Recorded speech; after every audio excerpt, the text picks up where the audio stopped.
I'm Peter Holland, I'm Associate Dean for the Arts, and each year, for the last few years, it's been my pleasure to organise the Saturday Scholars Series. Emily Remus is an assistant professor in the Department of History.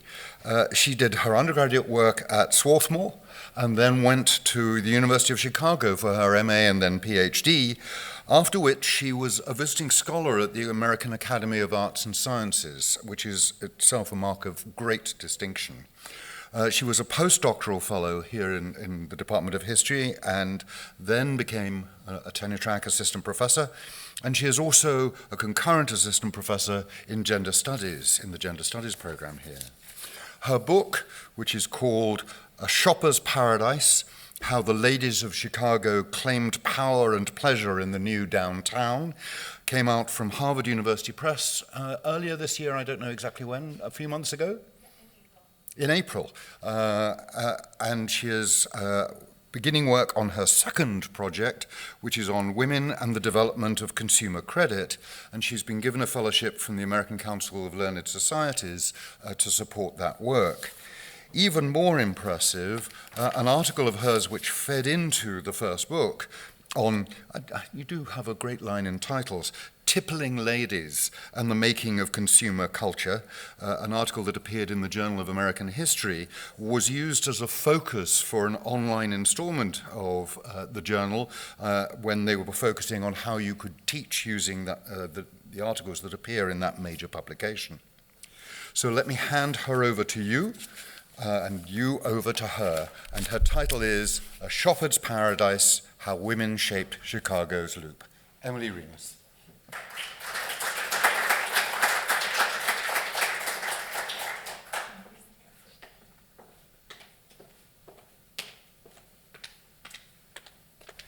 Good morning. Let me take 1 second to get situated here.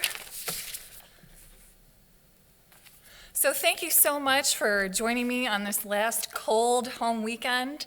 I'm especially grateful to Peter Holland for the invitation and to Chloe Leach and Ann Knoll for their help coordinating. It's a genuine pleasure to be here this morning and having this opportunity to share some of my work with you.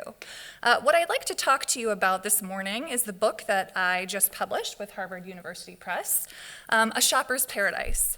The book focuses on the experiences of women in Chicago in the late 19th and early 20th centuries. So to introduce you to the problem at the center of the book, I'd like to begin by showing you a quick series of images. We'll start in the present, at the corner of State and Madison, in the heart of Chicago's Loop.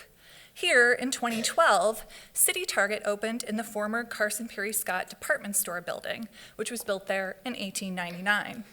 The photograph presents a familiar scene. Men and women mingling together, some holding shopping bags, others peering into store windows. It is not dissimilar from how the same intersection looked 100 years earlier, in 1907, when Carson Peary Scott still occupied the building.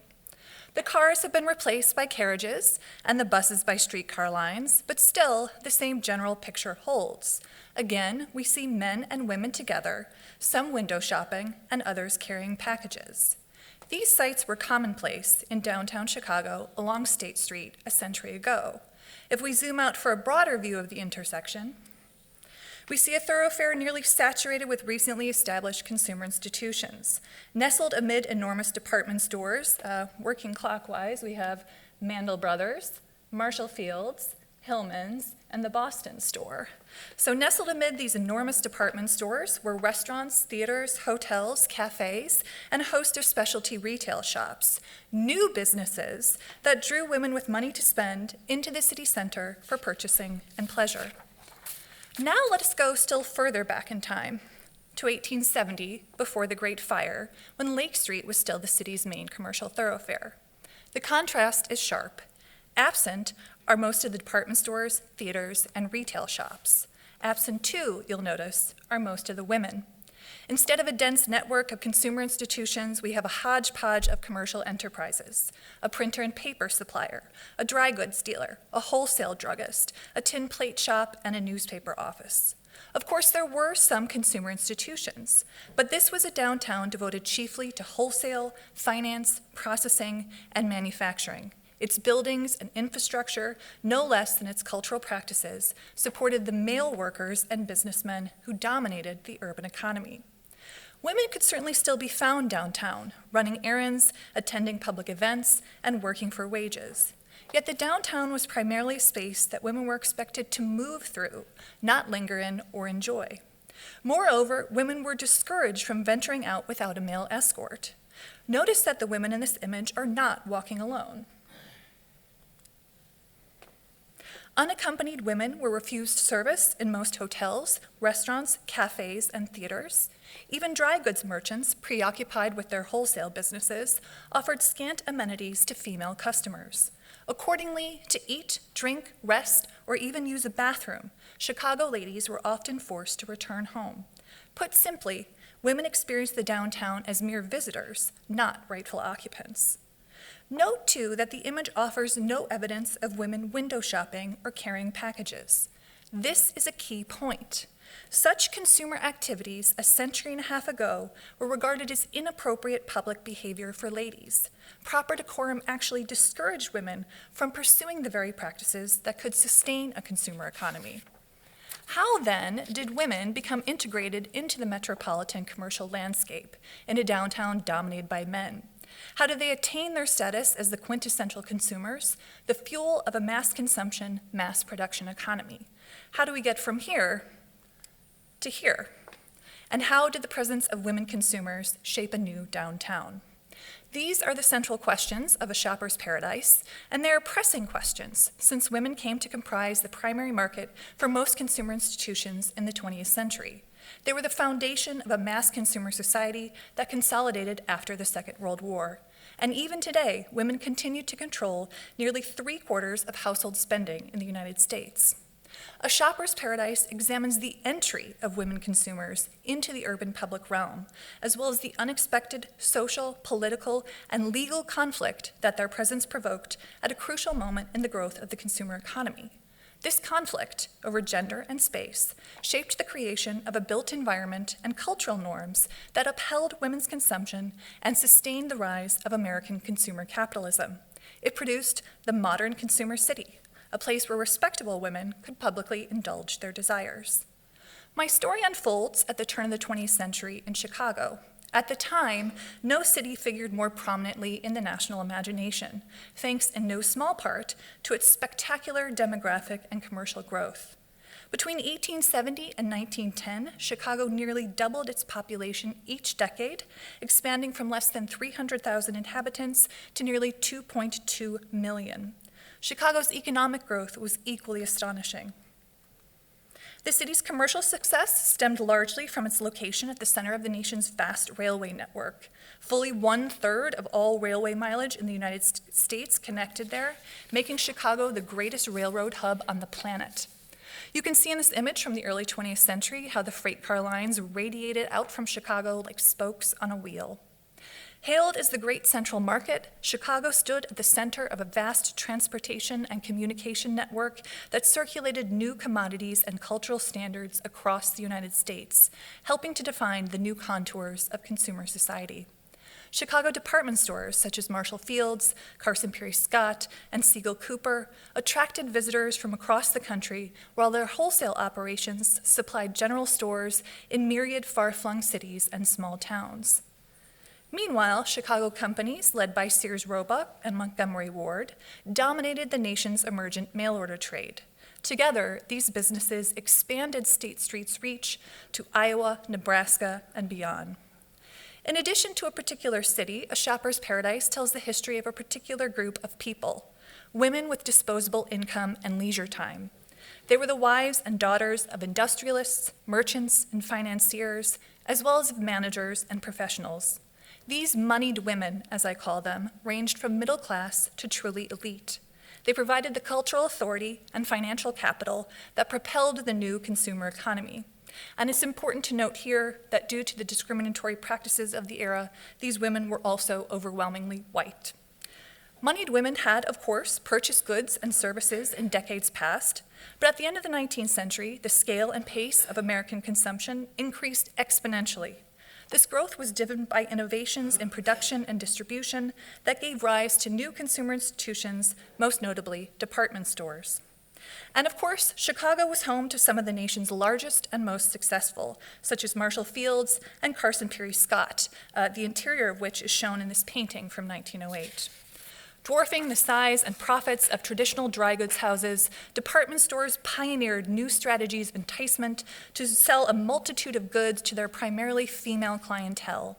Through service and spectacle and a luxurious atmosphere, they kindled consumer desires and encouraged women to linger in the city center. Department stores also stimulated the growth of other retail and service businesses that catered to moneyed women.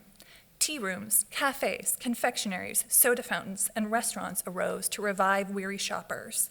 Opulent new theaters enticed female customers with matinee performances, while recently erected hotels opened their premises to women's club meetings and social events.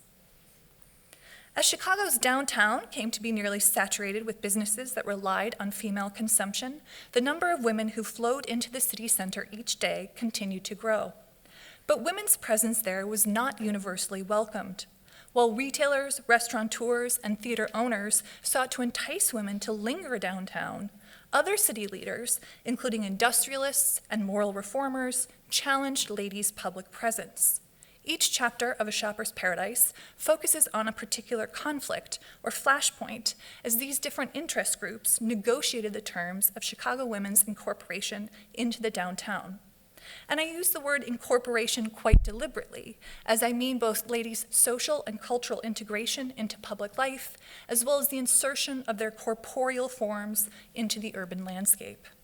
Some of the thorny questions that arose as shoppers flowed into the city center and that are covered in more detail in the book include: uncrowded loop sidewalks. Should women be legally prohibited from wearing voluminous hoop skirts? Some said yes, and in fact, as I detail in the book, Chicagoans toyed with passing anti-hoop skirt legislation in 1893 when it was rumored that Gone with the Wind-style hoop skirts might come back into fashion. In elegant new theaters, where women were becoming an increasing portion of the audience, should female patrons be forced to remove their elaborate millinery? Complaints that women's headgear were interfering with sightlines to the stage grew dramatically in the 1890s when large hats, such as the one shown here, came into style. Hoping to resolve the issue, Chicago became the first city in the country to pass a theater hat ban. But the question became, was restricting women's freedom of dress truly the best means of protecting the rights of all consumers? On downtown sidewalks, was it appropriate for unaccompanied ladies to linger near store windows or talk to strangers? Victorian etiquette had required women to move around with escorts and avoid loitering in public. But how could women shop while maintaining such strict standards of respectability? On a related note, what obligation, if any, did civic and business leaders have to protect unescorted ladies from harassment or violence on the streets? With more women circulating the streets unaccompanied, street harassment, including catcalling and groping, became a problem. Did the city have an obligation to deal with these issues? Did store owners, or were women themselves responsible for their own public safety? And perhaps my favorite question, in new dining spaces that cater to downtown shoppers, such as ladies' cafes, soda fountains, and tea rooms, like the Marshall Field's Walnut Room, pictured here in 1907, could respectable women tipple cocktails and wine? Many moralists and civic leaders objected to such behavior. Of course, women had always imbibed alcohol at home, but they had rarely before had opportunities to drink in public because only men had been welcome in restaurants and saloons.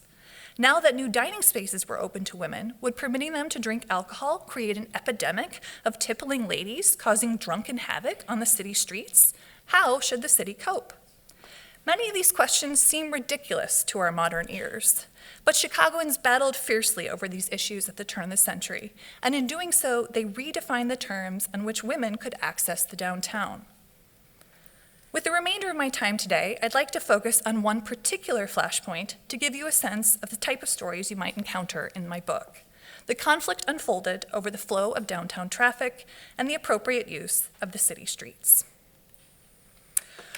Women were a nuisance to Walter Moody. The well-known Chicago booster made plain this view in March 1908 at a civic symposium organized by the Illinois Federation of Women's Clubs.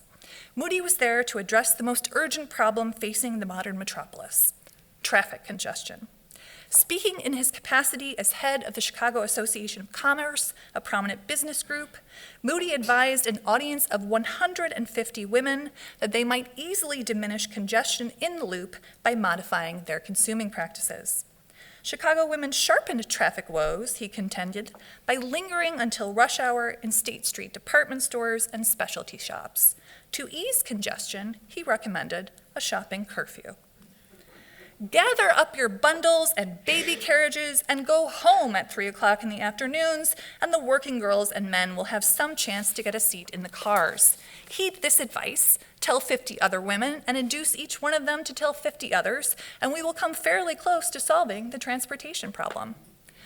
The proposal provoked indignation amongst audience members, but found favor in the local press, which joined in condemning women shoppers as a significant source of downtown congestion. The burden on sidewalks and streetcars could be reduced, critics argued, if shoppers vacated the loop before workers and businessmen began making their way home. With the reform of women shoppers upheld as a salve for the growing congestion crisis, Chicagoans faced new questions about the place of women and consumption in urban life. As manager of the Chicago Association of Commerce and later director of the Chicago Plan Commission, Moody played a significant role in shaping the city's congestion relief strategy, but he was hardly alone in those efforts. For nearly a decade, business leaders, city officials, and planning experts had puzzled over and debated different means of combating a sharp rise in loop congestion. Nearly all of these men recognized the need for long-term infrastructural improvements, such as new bridge and subway construction. Still, many also echoed Moody's call to achieve some immediate relief by modifying the flow of people and goods through the city streets. At the center of such traffic proposals inevitably stood State Street, Chicago's widest and most heavily traveled north-south artery, as well as the spine of its downtown shopping district. It's marked in red on this 1898 map of the business district, where north is actually pointing to the right of the image. On any given day, State Street hosted a throng of store clerks, office workers, businessmen, freight wagons, streetcars, carriages, and shopping ladies that together produced seemingly unending chaos and delay. According to proponents of new traffic regulations, these crowds could be tamed and overall circulation improved if State Street were reserved for those with legitimate claim to its use. But what constituted a legitimate claim? Who belonged on State Street? In debating the answers to these questions, Chicagoans advanced two opposing views of the metropolis, which I will explore today. Each view, I suggest, was grounded in a different understanding of urban commerce and women's place within it. Those calling for a shopping time limit favored a civic ideal in which the streets served primarily as conduits for the movement of workers and freight. Upheld by businessmen who made their fortunes in manufacturing, finance, and wholesale, this vision cast the city as a rationalized industrial entrepot where the needs of production and distribution outstripped those of consumption. In such a world, women consumers played, at best, a marginal role.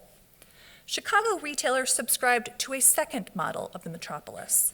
1 year before Moody spoke to the Illinois Federation of Women's Clubs, the city's leading merchants formulated their own congestion relief plan, calling for a ban on all freight traffic on State Street. Far from treating State Street as an efficient artery, the retailers advocated the creation of a shopper's paradise, where the street served as a stage for urban consumption and ladies could circulate freely.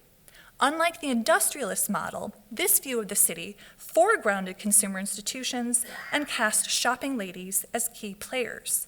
The conflict between these two metropolitan visions played out over the bodies of moneyed women shoppers, where they could be and when.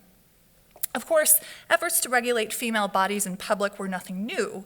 At the time of Moody's speech, Chicago already had several laws on its books framed in that tradition, including ordinances preventing women from entering saloons at night or attending dance halls without an escort. Yet the problematic female bodies at the center of Chicago's traffic debate were not prostitutes or women adrift, but moneyed ladies on a respectable retail thoroughfare. The sudden flurry of concern over the traffic of these ladies, I argue, arose not only from a surge in street congestion, but from a revolution in consumption. The rise of a new retailing ethos of service and spectacle at century's end had transformed shopping from burden to pleasure and encouraged consumers to use the city streets for social purposes. As a result, women shoppers were increasingly viewed as idle pleasure seekers, ladies of leisure who obstructed efficient circulation. Responding to this shift, Chicago industrialists and their allies demanded new restrictions on shoppers' movements. The uproar over traffic reveals the vexing presence of moneyed women in a downtown slowly adapting to the demands of consumer capitalism. The traffic debate also cast new light on how ideas about gender and consumption shaped the urban landscape in the early 20th century. After the triumph of the 1893 World's Fair, Chicago stood as a site of international urban planning interest. Yet as the world looked to Chicago for solutions to the crises of modern urban living, the men guiding the city's growth were preoccupied with women. That is, they clashed over whether to regulate or accommodate the consuming practices of ladies. This conflict framed the debate over civic and commercial development in the early 20th century and ultimately left its imprint on architect Daniel H. Burnham's famous 1909 plan of Chicago. Simply put, moneyed women's presence on State Street, their everyday practices as consumers, and their vision of the city streets shaped the choices made by those who steered the city's future. The battle over traffic lays bare the gendered underpinnings of Chicago's blueprint for development. I will now turn to the origins of the traffic problem and the role or perceived role of women shoppers in creating it. I will then explore two competing visions of congestion relief, one driven by retailers and the other by men of industry. I will conclude by addressing the conflict's resolution and why I think the conflict matters. Nearly every major city struggled with congestion in the early 20th century, yet Chicago's problem was especially acute. The city's breathtaking demographic and commercial growth placed tremendous pressure on the business district and caused retail, wholesale, and manufacturing concerns to crowd together in an area of less than 2 square miles. The result, according to one contemporary, was, quote, congestion in the street, congestion in the store, congestion in the office building, congestion in the theater and hall and hotel. By all accounts, congestion peaked on State Street, shown here in 1903. At 120 feet wide, it was the broadest street in the loop, and as such, particularly attractive to freight wagons and other large vehicles. State Street was also a major public transit hub, with streetcars and new elevated railway lines depositing ever more riders there every day. In addition to its arterial functions, State Street hosted Chicago's largest retail houses, nearly all of which were then expanding their facilities to accommodate ever larger crowds. These department stores mingled with other businesses, including banks, medical offices, hotels, restaurants, and theaters, to generate an unprecedented volume of vehicle and pedestrian traffic. A brief street scene filmed by the Thomas Edison Company at the turn of the century reveals the disorienting surge of people, horses, streetcars, trucks, and pushcarts that daily coursed along Chicago's greatest thoroughfare. And again, this is at State and Madison, where we started today. It should give you some sense of how being on the street in the 1890s, how disorienting that would have been. In responding to the chaos, planning experts underscored the need to address the loop's infrastructural inadequacies. New tunnels, more bridges, wider streets, and the first passenger subways were all heralded as Chicago's salvation. But such large-scale construction projects required substantial time and money to complete. In the short term, Chicagoans frustrated by traffic looked beyond the built environment to consider other sources of congestion with potentially quicker remedies. Shoppers soon emerged as an object of blame. In newspaper editorials, interviews, guidebooks, and even fiction, they stood accused of promoting unnecessary obstructions and delays. Complaints linking shoppers to congestion were often hyperbolic. Still, shoppers did tend to move through the streets in a manner distinct from most urban commuters. Their pace was at once more leisurely and more erratic. Most notably, shoppers were more likely than other pedestrians to pause mid-sidewalk to peer into store windows. In the 1890s, the rapid proliferation of plate glass, unprecedented in its size and clarity, transformed downtown streets into glittering display cases that beckoned to shoppers. Soon, Chicago retailers were competing with one another to produce the most spectacular crowd-drawing show windows, such as this 1900 Marshall Field's display, notable for the electricity that's used to light up the female figure at the center.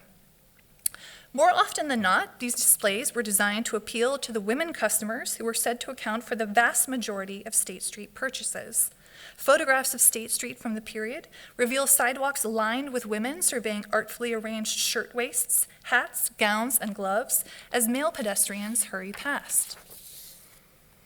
In this 1907 image, for example, we see window shoppers in front of Marshall Field's. And let me zoom in to show you. So you can see that most of the people who are peering into the windows there are women, and men are walking along the outside. As window design, and in turn window shopping, blossomed in the early 20th century, many Chicagoans began to view women gaping on sidewalks as deterrents to efficient circulation.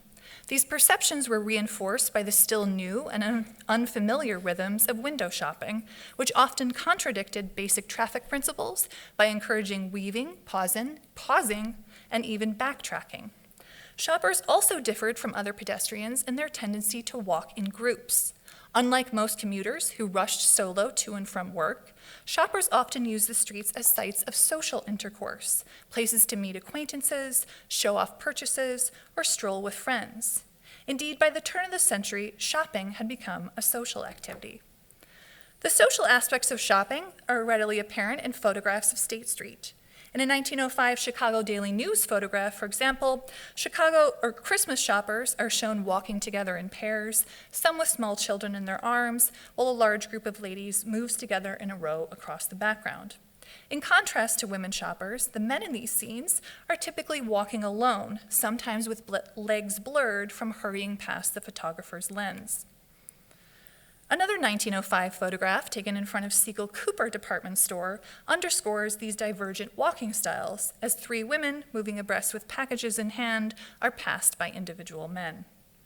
Women shoppers may have traversed the streets in a distinctive manner, but blaming them for downtown congestion involved a significant amount of abstraction and exaggeration. Ultimately, these complaints were undergirded less by actual conditions on the street than by new ideas about consumers and consumption.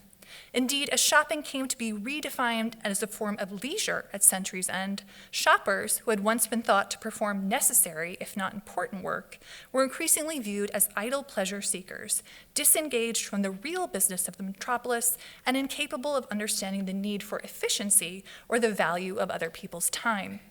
Within this new framework, those who supported the industrialist view of the city came to see women shoppers as obstacles to the productive use of city streets. Shopping had not always fallen into the category of leisure. For much of the previous century, shopping was seen as a crucial aspect of running a household, and a trip to the dry goods or general store was only one of many errands. To shop meant to compare prices on similar goods in different stores, an activity that required significant patience and skill. Accounts of shopping from the mid-19th century often portrayed a round at the stores as onerous and dull. Certainly store interiors, which were typically dark and warehouse-like, held few charms. Shopping's transformation from burden to pleasure owed primarily to the explosion of new department store services and accommodations at century's end. In preceding decades, dry goods stores had provided few amenities, and ladies would consider themselves lucky to find even a waiting room. By the mid-1890s, however, nearly all major department stores had opened not only restaurants and tea rooms, but also ticket offices, nurseries, writing rooms, picture galleries, telegraph offices, cloakrooms, restrooms, and lounges. In addition to providing new services, stores also began to court customers with extraordinary spectacles in the form of elaborate display windows, fashion shows, luxurious furnishings, and model interiors.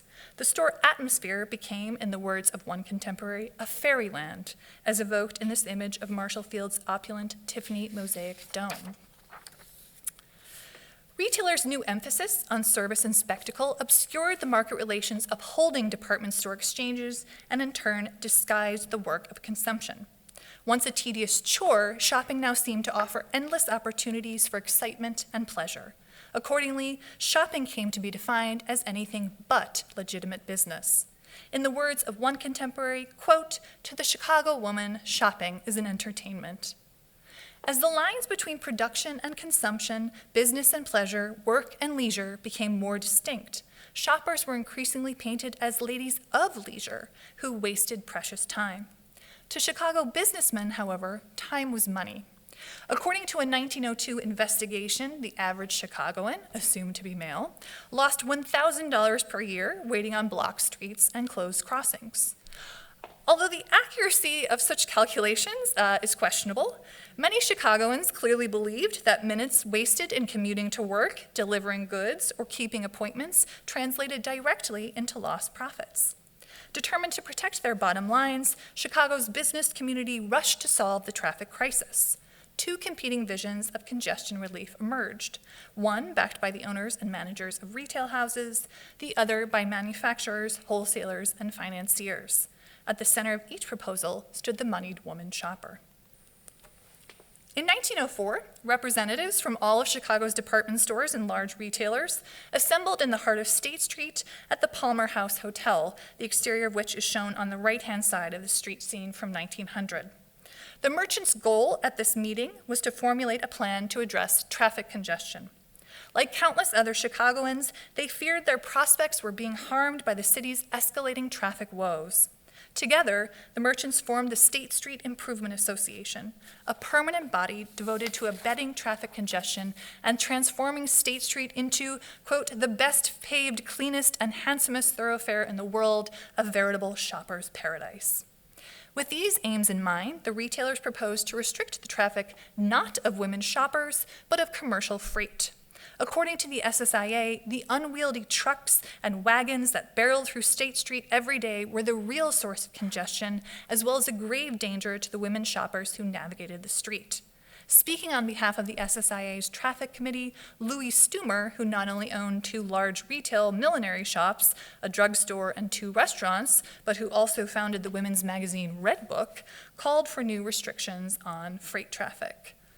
Quote, "We want the street to become absolutely safe for women and children so that they may cross over in the middle of the block or anywhere without fear of being run over by coal wagons." Stumer and his associates viewed the public space of the street as an extension of the stores that flanked its sidewalks, a haven where ladies could wander and indulge their desires. To achieve this vision, the retailers proposed to have State Street reclassified as a boulevard.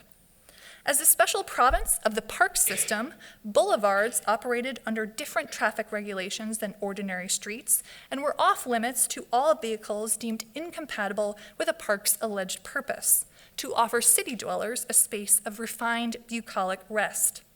Accordingly, boulevards were closed to freight wagons and coded as leisure space, as evidenced in this 1910 image of Grand Boulevard on Chicago's South Side. Initially, the Merchants Boulevard proposal inspired enthusiasm amongst city officials and the press. Yet opposition soon materialized as other business and property leaders pointed out that closing State Street to freight traffic would increase congestion on parallel and contiguous streets.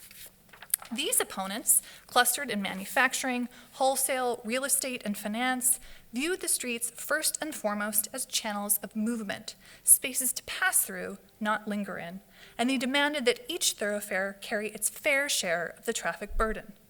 By early 1907, the industrialist camp had built enough support to thwart the SSIA's Boulevard project. They had also begun to formulate their own solutions to the congestion crisis. These schemes focused chiefly on building more and better traffic arteries, but many of their proposals also called for restrictions on women's shopping as part of a broader congestion relief effort. In advocating a shopping time limit then, Walter Moody joined a chorus of businessmen who viewed women shoppers as obstacles to efficient circulation. In the words of one industrial real estate developer, quote, "Women ought to be driven out of the district before the stores close." Mere days after Moody proposed a shopping curfew to the Illinois Federation of Women's Clubs, the Chicago Tribune took up the cause in an editorial titled "A Shopping Time Limit." The author claimed that support for a shopping curfew was growing and that the scheme itself was well worth consideration. Most people, the author explained, had to commute to work at a given hour and return home at the same time each day.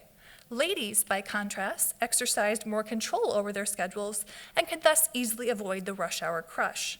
The author insisted that if only a few women overcame their selfishness and left the business district by 4 o'clock, the gain would be great. The piece closed by likening the proposed curfew to the Illinois Consumers League annual Shop Early campaigns, which urged women to complete their holiday shopping early to alleviate the strain on sales clerks. Presented in such a measured tone, the call for restrictions on ladies' consuming practices undoubtedly appealed to many Chicagoans troubled by congestion. After all, as the editorial indicated, the idea of a shopping curfew was not exactly new. The Illinois Consumers League had advocated early shopping every holiday season since its founding in 1897. Their aim was to use the purchasing power of ladies to improve the treatment of workers. Their aim was, During the busy holiday season, the ICL attempted to curb employer abuses by asking Chicago ladies to shop early in the season to reduce late December crowds, early in the week to protect employees' Saturday half-days, and early in the day to ensure that clerks were not forced to work late into the night. On the surface, the ICL's holiday campaigns did appear to share much in common with calls for a new shopping curfew. Both sought to rush shoppers out of the loop by early evening. Yet each plan was rooted in a very different conception of women's place in civic life. Unlike the men who supported shopping curfews, the ICL joined State Street retailers in viewing women consumers as a primary and powerful force in the urban economy. In the words of ICL co-founder Ellen Martin Henrotin, who is looking very glamorous here in this portrait, women's role in the economic world is that of consumer, and in that role she is most important. According to Henrotin, economic specialization had redefined women's place, relieving her of the responsibilities of production while thrusting upon her the burden of consumption. Although many people misunderstood the importance and dignity of women's new role, Henrotin argued, the century of the consumer was dawning, and women were to be an all-powerful factor. Founded in that same spirit, the ICL's early shopping campaigns were sustained by a belief that consumers could affect political and economic change. By contrast, advocates of a shopping time limit viewed women consumers as peripheral, even dispensable parts of the commercial life of the city. While ICL club women regarded consumption as important and necessary economic activity, curfew supporters cast consumption as a mere pastime. Further, while the ICL upheld a vision of a metropolis where women were given full access to the public realm, Moody and his allies represented the city as something over which women exercised only a qualified claim. Both the ICL and curfew advocates asked Chicago ladies to reform their consuming practices, but only one group challenged women's right to consume when and where she pleased. Far from a shopper's paradise, the civic ideal favored by many industrialists made little room for women consumers. Chicago ladies did not remain silent as the business community debated their claim to the city center. Many spoke out against the proposed curfew as a violation of personal liberty. For example, Catherine Waugh McCulloch, the president of the Chicago Political Equality League, deemed the curfew outrageous and expressed disgust with those who would circumscribe women's already limited hold on the public realm. Dozens of other social and civic leaders joined her in opposition. Among these critics was Ella Batcher, the recording secretary of the Hull House Women's Club. At a meeting of that organization shortly after Moody issued his curfew appeal, Batcher outlined a counter-proposal calling for a ban on all vehicular traffic on State Street. Reviving the demands of many retailers, Batcher proposed a shopper's reserve with the roadway as well as a sidewalk used exclusively for pedestrians. In her view, women had a particular claim to State Street because of its status as a shopping destination. There, women's comfort and safety should matter above all else.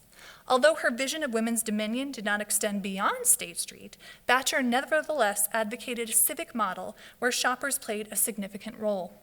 Upon hearing her argument, the audience applauded vigorously, suggesting that many women shared her perspective. Yet support for Batcher's proposal did not appear to extend far beyond the clubhouse doors. The following morning, the Tribune ran a cartoon on its front page ridiculing her appeal for a shopper's paradise.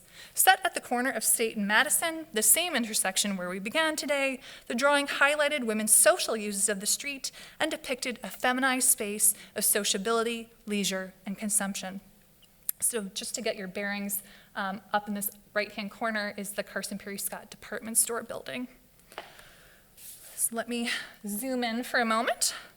While some women in the image enjoy a tea party in the middle of the street, others work on their embroidery, care for children, chat with friends, browse store windows, and show off recent purchases. Only a few men appear in the sketch, and all are in some way feminized by the artist. 3 men hold packages or babies. 1, an African-American waiter, serves a group of women. 2 others are clearly mashers attempting to beguile women. The sole vehicle in the scene is brought to a screeching halt just outside of frame by a stodgy policeman. Any other signs of traffic or efficient circulation are absent. Even the women who barrel through the background, heads down, shoulders hunched, forge ahead in a disorderly fashion and appear to be moments away from colliding.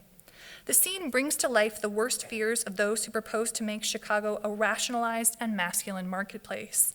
As rendered by the artist, the shopper's paradise was also many a businessman's nightmare. And here's the other half. Though exaggerated, the sketch illustrated many ways in which State Street was already being used by women shoppers.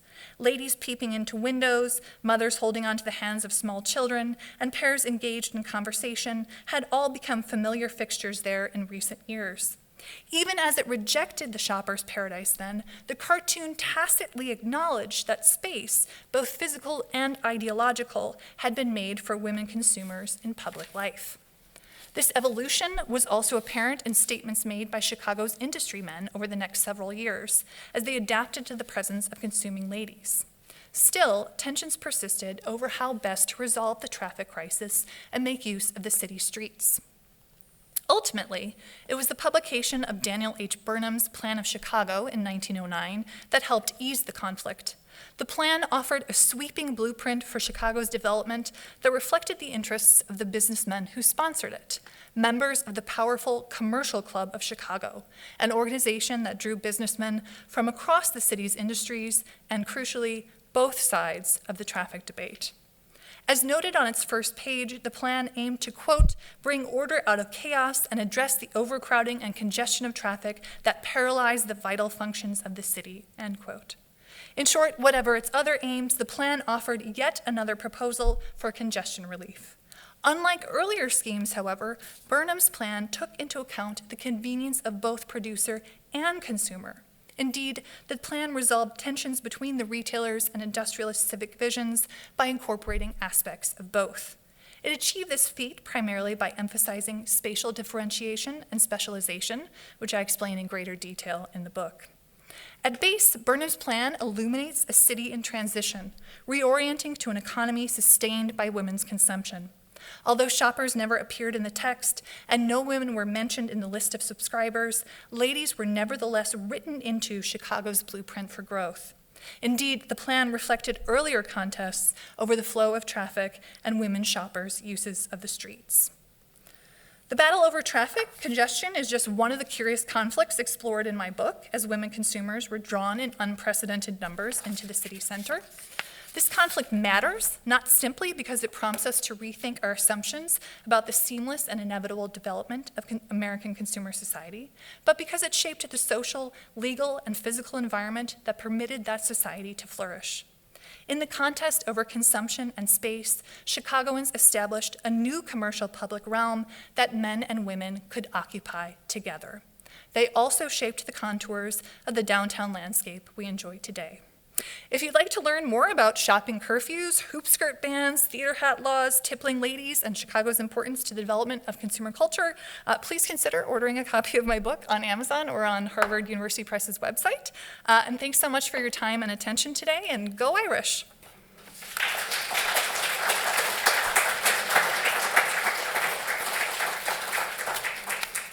So I'm happy to take any questions.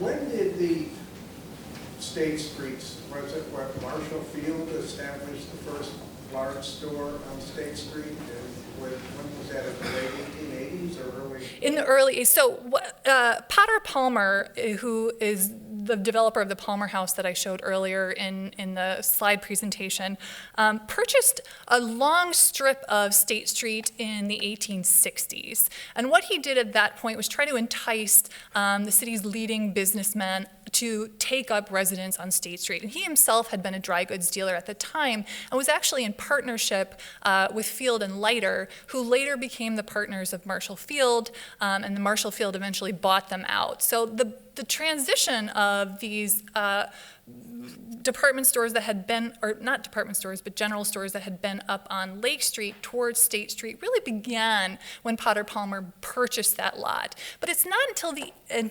1880s that we see the emergence of actual department stores, our modern conception of what a department store is, oriented towards retail traffic and retail consumption. So that's the early 1880s, but that transition to State Street begins in the 1860s. It was a fascinating series on PBS a couple of years ago about Harry Selford. Yeah. Who was originally was part of Marshall Fields, and then he left Marshall Fields. Yes. And built what.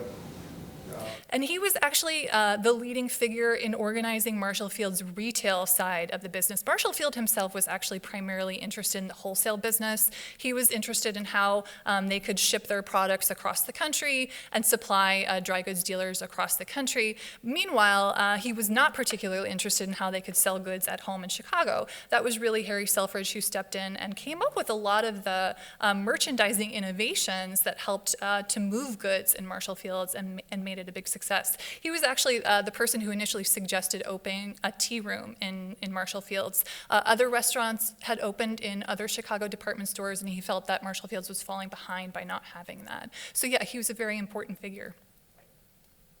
Yes? I don't understand why people who were working wouldn't use other side streets. I mean, avoid the mess. Right, and they absolutely did. But the issue with Chicago's downtown is because it's hemmed in by water on three sides. What happened was there was little functional segregation. So you would have department stores right next to places where people were going to work. So actually, several of the largest office buildings were also located on State Street because the large skyscrapers are all concentrating in this same sort of 4-block radius.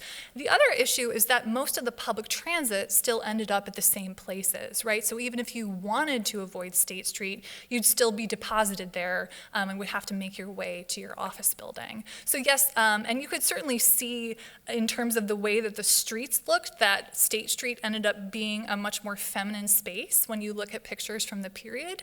But because of the lack of functional segregation, people are mixing on the street in a much greater degree than they are in other cities, and so that creates an intense conflict. But yes, logic suggests that you would just try and avoid that street, but there were reasons why they couldn't. Thank you. Mm-hmm. Thank you for a wonderful lecture. I look forward to reading your book. Thank you. What archives or libraries were especially useful for you with your research, and did literary texts or novels or stories have any useful role? Yeah, absolutely. And Chicago, as I'm sure you already know, is such a rich space for realist fiction in this period. So the book itself does draw in a lot of anecdotes from fiction. The introduction actually starts with a reference to Sister Carrie by Theodore Dreiser. But what I use, I mean, being a cultural historian, I actually draw from all sorts of different places, but the primary archives that I use are Chicago-based archives, so the Chicago History Museum, the Newberry Library, the University of Chicago, spaces that are talking about the businesses and the people who live there. I also relied fairly heavily on the Schlesinger Library at Harvard, which is a women's history library that has a lot of the papers of people like Ellen Martin Henderson, who I referenced today. But this is something that also pulled a lot from printed publications. Newspapers are a key source for me, as well as trade magazines. So retailers talking about their concerns. Really, it's a hodgepodge, and that's why cultural history takes so long to do, I think.